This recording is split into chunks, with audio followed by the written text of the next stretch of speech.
Ziema šogad tāda maigāka, un lai arī sals laiku pa laikam iekoštā stiprāk, pagaidām gan Liepājā nav novērojamas situācijas, kā aizsalt ūdensvadu, kas visādā ziņā ir nepatīkams fakts, jo tās ir ne tikai papildus neērtības, bet arī papildus satraukumi un izdevumi. Pirmais sals bija decembrī, kad bija, bet tas bija ļoti minimāli un galīgi cilvēki, kas nebija paspējuši nosiltināt, ja bija atstājuši kaut kādus dārzus šļūtenes vai kaut ko tam līdzīgi, tās arī aizsalt. Bet ūdensvadiem tas neko nekaitēja.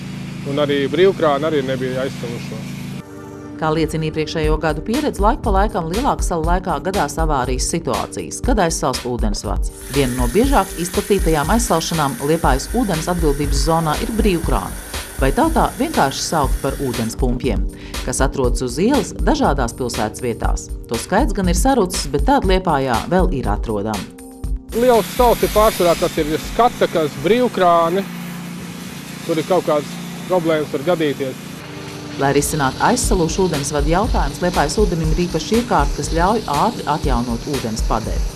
Ar šo iekārtu var atkausēt ūdensvadu vai brīvkrānu, kas ir ārpus dzīvojamām telpām, un viņš darbojās uz tvaiku.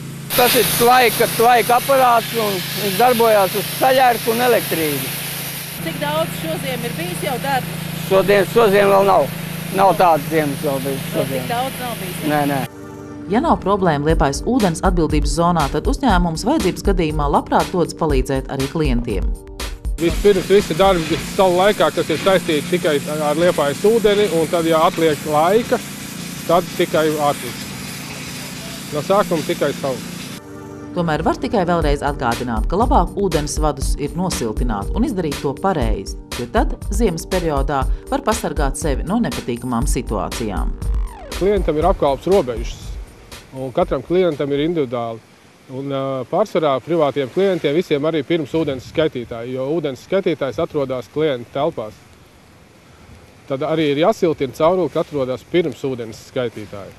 Un par siltināšanu varētu ieteikt, ka vajadzētu lietot šādu materiālu, kas ir vater foliju, vismaz 5 cm bieza, kas arī to siltumu noturēs. Jo šis materiāls, kas ir tāda palēka caurulīt uzliekam, tas ir pret kondensātu. Tas nav domāts siltumam. Viņš ir domāts, lai caurule rasojot uzsūta sevī un pēc tam izžūst. Un ar šo neko nevar nosiltināt. Un vēl jāatgādina arī par ūdens skaitītājiem, kuriem arī ziemā jāatrodas apsildāmās telpās, lai sals netiktu klāt, jo reizēm ir ļoti grūti pamanīt, kad skaitītājs ir bojāts un izlietoto ūdeni uzskaita nepareizi, bet agru vai vēlu tas tiks pamanīts, un tad tas var atstāt zināmu robu ģimenes maciņā. Tādēļ labāk parūpēties, lai ūdens apgādes un uzskaites sistēma arī klientu pusē būtu droša un darbotos nevainojami.